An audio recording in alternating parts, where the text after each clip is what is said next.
Hi guys, in this video I will show you how to change chat color background wallpaper on Signal Private Messenger.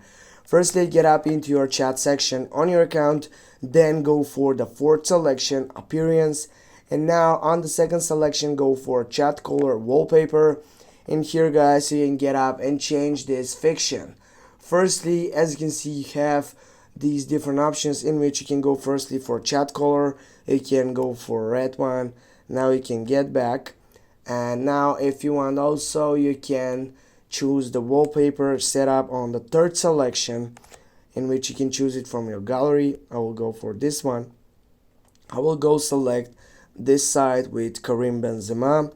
I will go set wallpaper, and now you need to wait to take that reality onto your setup. And now as you can see, the preview setup, it has been added to our main point.